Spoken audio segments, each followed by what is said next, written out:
বেগুন ভাজতেছি। বেগুন ভাজা হয়ে গেলে আমি মিক্স ভাজি রান্না করব। এই তো ভাজিগুলো কেটে রেখেছি, সব সবজি একসাথে করে এবং ধুয়ে রেখে দিয়েছি।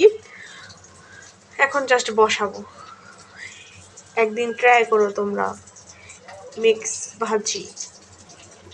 আমি এভাবে রান্না করি, ভাজি অনেক মজা হয়। আমি তোমাদের মাঝে আজকে শেয়ার করবো আমি কিভাবে ভাজি রান্না করি। যেগুলো হয়ে গেছে এখন ওগুলো উঠে নিব। বেগুন এই তো এটাও হয়ে গেছে অলরেডি, না এটা আর হবে। এই তো বেগুনগুলো উঠে নিয়েছি এখন।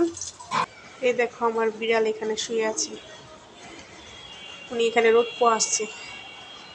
মিনু চলো ঘরে চলো, আসো আসো আসো আসো আসো মিনু আসো, ঘরে আসো জলদি আসো না, আসো।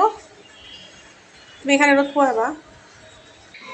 এই তো আমার রুমটা পুরা গোছানো। আসো চলো বারান্দাটা তোমাদের দেখাই। এই দেখো আমার পেঁয়াজ গাছ, দেখতে পারতেছো? সবাই কমেন্টে বলো আমি কত তারার উপরে থাকি। ওই তো দেখা যায় আজিমপুর কলোনি, তোমাদের আমি জুম করে দেখাই।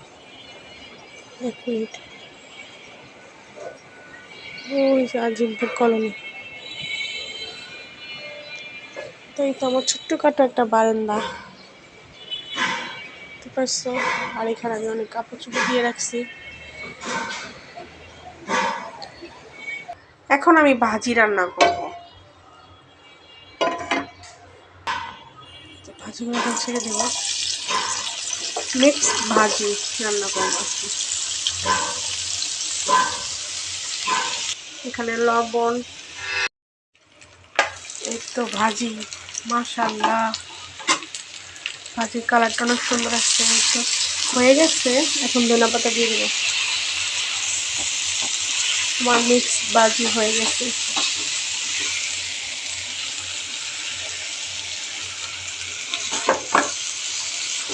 সবাই কমেন্টে জানাবা কেমন হয়েছে। এখন ধনেপাতা ছেড়ে দেবো। এটা আমি ধনেপাতা ফ্রোজেন করে রাখি। তো কে কে ফ্রোজেন করে ধনেপাতা রাখো? তো আমি তো এভাবে রাখি, কেটে ধুয়ে একদম সুন্দর করে ঢেকে রেখে দিই, একদম টাটকা ধনেপাতা লাগে। এই তো আমার হয়ে গেছে, ভাজিটা কমপ্লিট। সবাই কমেন্টে জানাবা কেমন হয়েছে। আল্লাহ হাফেজ।